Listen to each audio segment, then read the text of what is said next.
What's up, YouTube? Welcome back to my channel, Joy Speaks, a channel that I created to provide a voice for the recovery community. And when I say recovery community, I'm referring to people who are struggling with substance abuse, alcohol, mental health issues, and their loved ones. Because as we know, it's not just the addict or the alcoholic who's affected, but also the community that surrounds them. Before I get started, I want to ask you guys a big favor. Please hit the like button, hit the share, but most importantly, hit subscribe. Hitting subscribe will cost you absolutely nothing. Your bank account won't be charged. All that will happen is you will have an opportunity to stay up to date on everything that I have going on with my channel. So I also want to say thank you. Thank you to everybody who have subscribed so far. We just passed 100 subscribers. Thank you, thank you, thank you. I'm inspired. I'm motivated to keep these conversations, these story times, these dialogues happening. And I just want to remind you guys, the whole purpose of this channel is to incite change, to promote communities that typically won't have a voice. And I come from the recovery community. I have 3.5 years clean and sober, and I've done a lot of work to get to this place. But I kind of want to talk about, some of the unmanageability and the insanity that happens when you're in active addiction, particularly when I'm in my active addiction. So get your popcorn, get your candy, get your snacks, get your soda, because this is going to get a little juicy.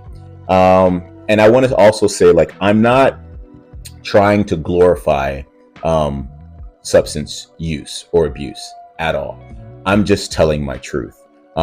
Yes, this is something that I'm definitely not proud of at all, but I've come from a lifestyle where I never talked about my trauma or my pain, and I think that we do ourselves a disservice by not talking about it, because people also have to see that although your life can be running straight into the ground, there's also hope. There's a lot of hope that you can recover and that you can change, because I have recovered and I am changing and I'm still in recovery. It's an ongoing process. And part of my process is sharing some of the most embarrassing parts of my life with the world. So yeah, here's a story time around how I got arrested in New York City on New Year's Eve. All right, so we're going to go ahead and rewind all the way back to 2008. 2008, I was already flunked out of school, flunked out of college. I had moved all the way to New York City to pursue my dreams in theater, and I was not able to succeed in my first semester at school because I chose to put my active addiction over everything. So I was deeply involved in the party scene in New York City. That was my place of refuge. Although, it's not a space necessarily that was healthy for me. It was the space where I felt the most safe, which is kind of strange because although I felt safe, in that party scene, it was very, very, very dangerous. And I would put myself in situations that were life-threatening. So it was December 31st, 2008, and I was getting ready to go to this big New Year's Eve party where there are lots of party favors happening. It's a party that's not even just popular in New York. Like, people travel all around the world to come to this specific party on New Year's Eve. And so I had gotten my party favors. They were in the same form as Tylenol, right? So they were, and we'll call them love, because they just make you feel ecstatic, right? We've talked about that substance before. It's a super, super happy, fun. And I had a few of them. I think I had 5 in a small little Ziploc baggie, and I had them in a little small pocket in my jeans. And so it was me and it was two of my friends, and I was at my friend's hotel room, and we were pre-gaming at the hotel room, just indulging, drinking a lot of alcohol and doing a few other things that comes along with a big, substance fueled New Year's Eve party. And in New York City, it was raining, like pouring down raining, like raining super, super, super hard. And so me and my two friends got into a cab, and we were coming from Brooklyn, and the party that we were going to was in Manhattan. And so we get in the cab, and we are already under the influence of some of the substances that we had done before we even left the room. So we were already kind of lit once we got in the cab. And so we got in the cab and we were talking, and I don't even remember what we were talking about, but some time starts to go by, and before we know it, it's like we've been in this cab for like 45 minutes. And I'm still very unfamiliar with New York City territory. I knew my surrounding neighborhood of where my school was. I knew a couple of other areas like in Harlem. But I by no means knew anything about like Brooklyn and all the inner workings of Manhattan. And so, but one of my friends who I was with was very, very familiar with New York City. She knew New York City like the back of her hand. And God rest her soul, because she passed away last year. And she was yes, we were, we wreaked a lot of havoc together, but she took care of me in some times in my life where I did not have the tools or the resources to take care of myself. So I know you're looking down on heaven, and I miss you. You know who you are. But anyway, so we're in this cab, and then she's asking the cab driver, like, where are we? Like, we were supposed to be in Manhattan like 20 minutes ago. And I guess the cab driver said that we were somewhere that was like super, super far away from the destination we intended to go to, because she got pissed. And she's like, why are we here? I think I want to say he said we were in Queens. And she's like, why are we in Queens? Like, I didn't ask you to take us to Queens. Like, we're supposed to go to Manhattan. We're supposed to be in Midtown. We're supposed to. And so she starts arguing with the cab driver. Right. And so me and my other friend are in the back seat, and we're just like, we're already under the influence. We're already lit. So we're just kind of watching everything like, oh God.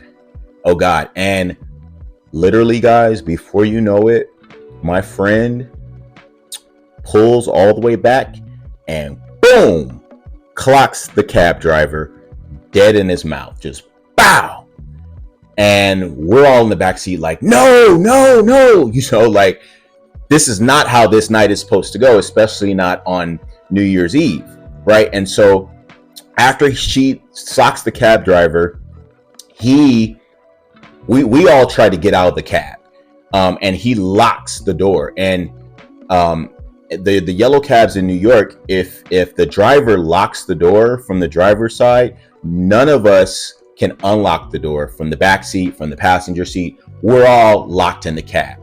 And so then he's like, I'm calling the police. And we're all like, no. Like, don't call the cops. Like, we'll give you the money. Like, it's fine. Like, he's like, no, she violated me because she socked him.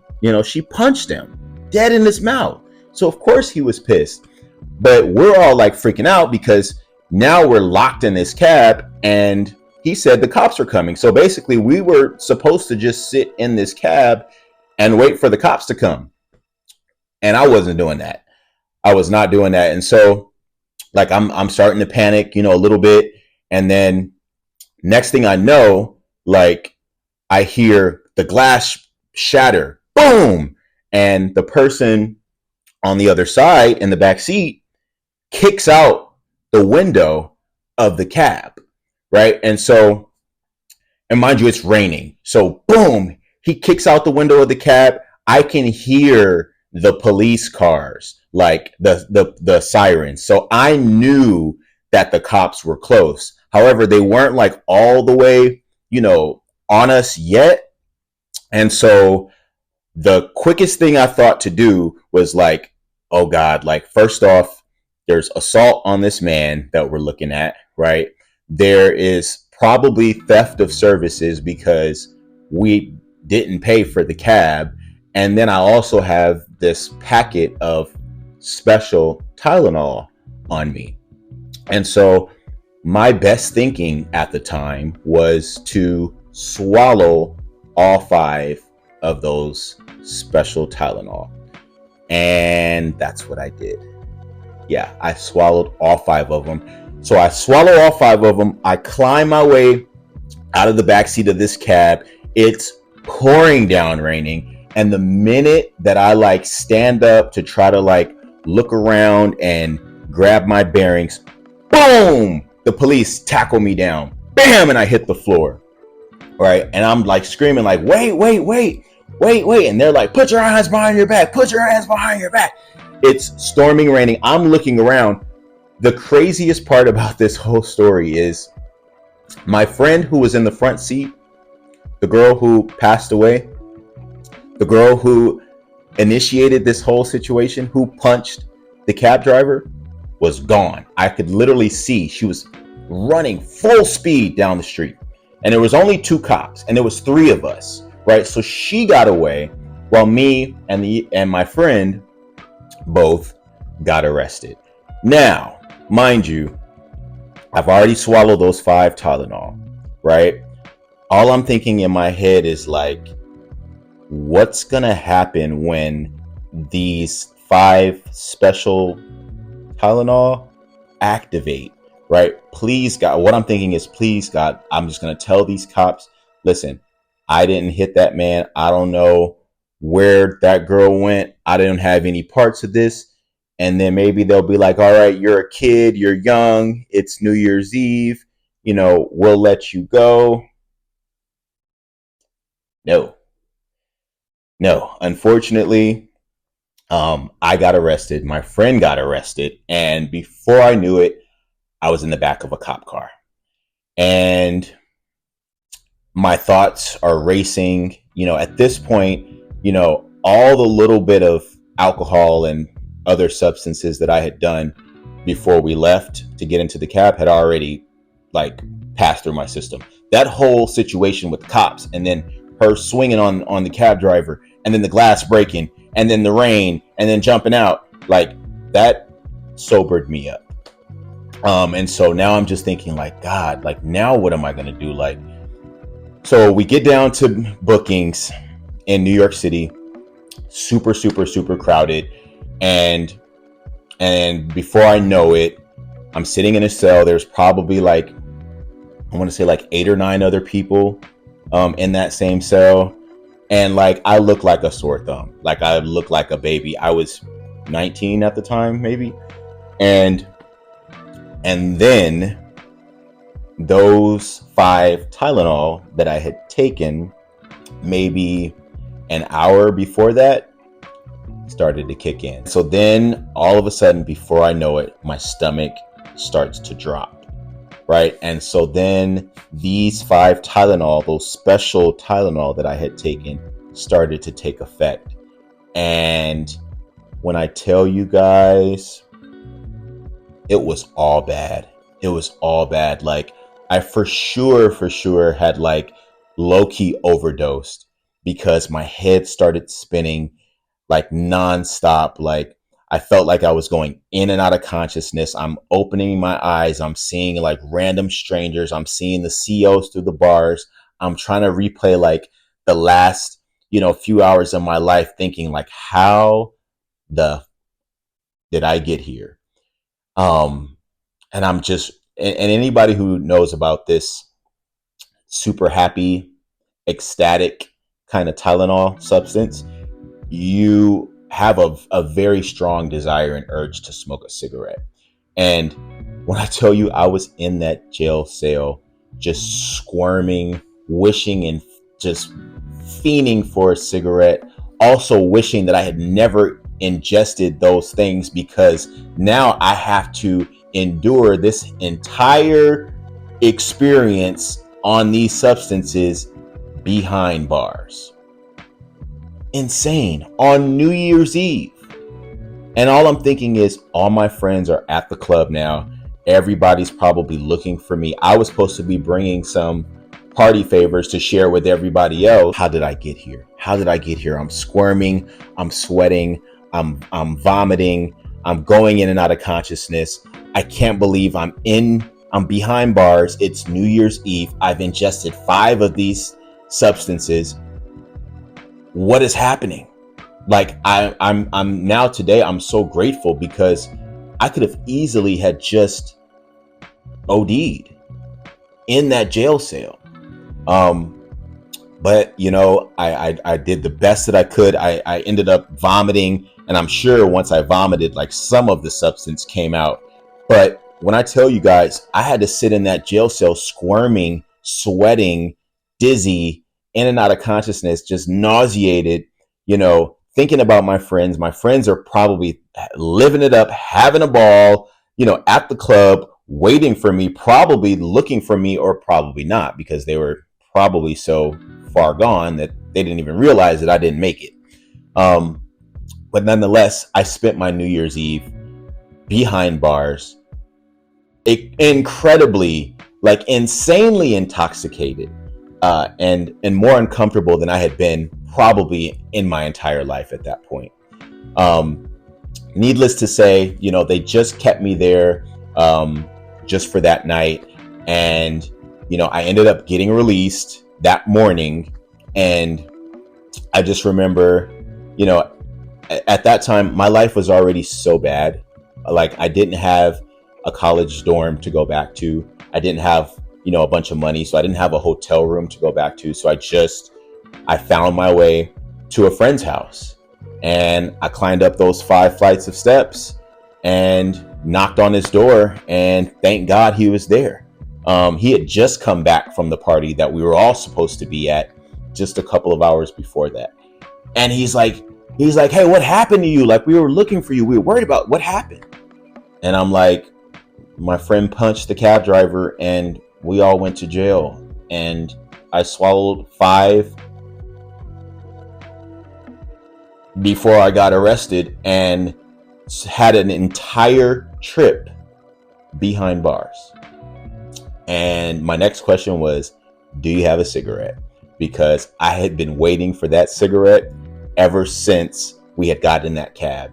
And the fiend that I was fiending for a cigarette through that whole experience of being under the influence in jail, that cigarette tasted like heaven. It tasted like a slice of heaven on earth.